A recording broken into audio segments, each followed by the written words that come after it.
I swear, I don't mean for me to start crying in every video, but guys, I'm in an emotional place right now.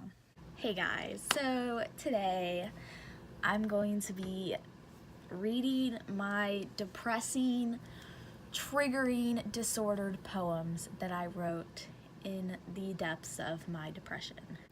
Most of these are from 7th through 8th grade. All of these are from 7th through 8th grade. I don't know why I said most of them. All of them are. They're in this book. And a lot of these I would write when I was really depressed, type them in my phone, and then write them down. So yeah, here they are. Trigger warning, obviously, suicide, self-harm, eating disorders, pills. So yeah, let's get into the video. Okay, so this first poem is about my elementary school. I love my elementary school, I really do, but when I was in 6th grade, basically I tried to jump out a window at school to kill myself. And I was in a very dark place. I was self-harming every day. 6th grade is really when I started doing it regularly. And at this point, 0 people knew. So if you want a story time about that, I can totally do that. But for now, just the poem. We walked into those red doors. Oh, how naive we were. We were the richest of the rich, and if we weren't, we hid it well. A perfect school, a perfect history, perfect teachers, and perfect grades. The rag was thrown out while the silk was praised. The assholes ruled and the saints were weak. We walked into those red doors. Oh, how naive we were. If only we knew then that the devil doesn't miss a spot. Obviously dramatic, especially since it did nothing to me. Like, I was just so depressed, I wanted to blame it on literally anything but myself. And that's still how I feel. When I got my POTS diagnosis, I was like, thank God I didn't do this to myself. Because a lot of people are telling me, okay, it's because of your eating disorder.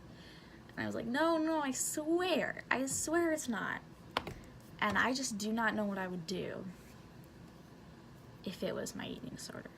If I had caused something chronic that was from my eating disorder, I don't know. I mean, obviously, some things like my constipation and my obsession with weight and numbers just in my head. But for some reason, I just needed to know if it was my fault or not. That's kind of random. But yeah, it was a good school. I really liked it. I was just in a shitty place. So this is a short one. You follow me around until I'm buried in the ground. You ignore my pleading cries and tell me it will be better when I die. So this was me kind of giving my eating disorder / depression like a name, kind of like a person. Like, if you guys don't know, I call my eating disorder John, like, in my head. It's weird. Don't ask. I knew it was me saying that it'd be better if I died, but literally, I swear to God, it felt like everyone was telling me that. I felt like my whole life that I was being abused, but I wasn't. I had a great life. I was just stuck with a shitty brain. This next one I remember writing in a car ride, and then I like added some more stuff onto it later. I'm swallowing pills on the way to the movies. I'm swallowing pills on the way to school. I'm shaking out of my skin while I'm writing this, but I thought Tumblr said depression was cool.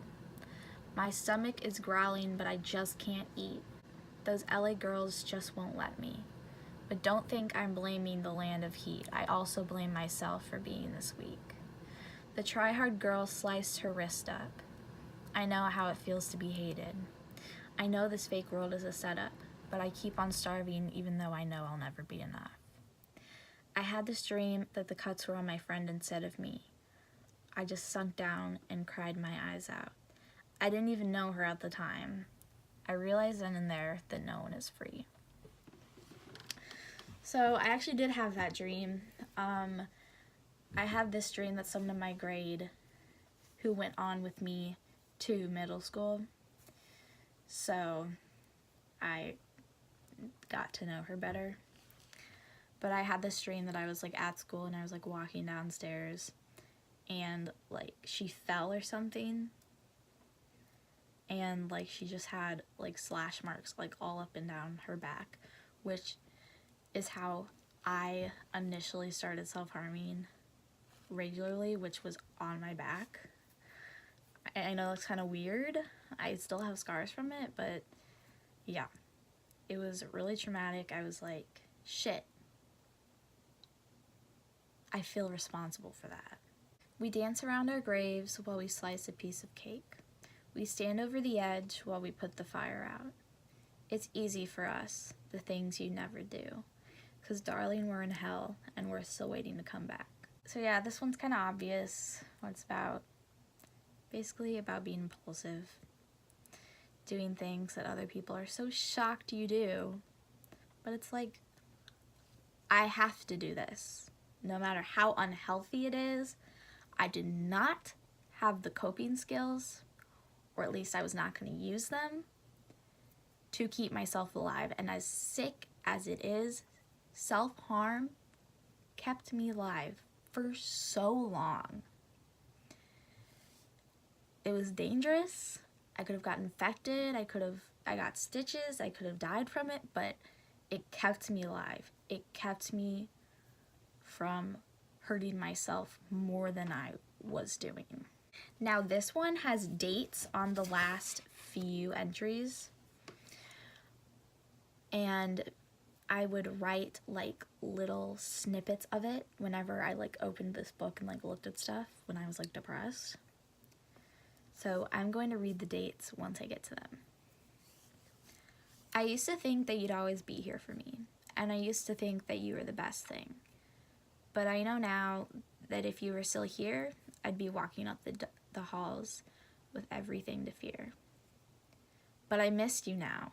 I feel so alone. I thought that you were bad, but with you I always feel at home. Now I'm stuck in my bed. I'm too weak to care. I only talk to people in my head, and I'm pulling out my hair. This is from, that one was from April 1st, 2017. This one I wrote in treatment. Recovery is being forced. My life is standing still. I'm just sitting here peacefully, waiting for everything to go downhill. This one is from May 1st, 2017, also in treatment. Maybe if I knew how to breathe, I could wish upon a star, but God doesn't bless the devil, especially one that doesn't know who they are.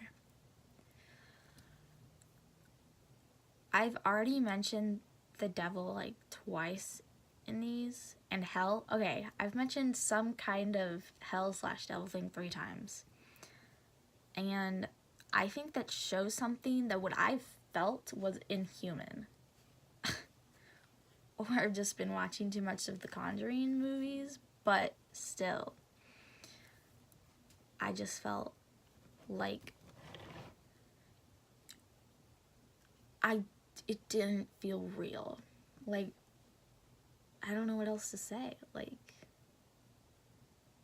it didn't feel human. This is from October 8th, 2017. I've relapsed and I love it. Treatment is ahead of me. I need just one more hit and anorexia will be the death of me. Yikes. So this was about 2 weeks before I had my 3rd suicide attempt and was admitted to the hospital and got 3 of my feeding tubes.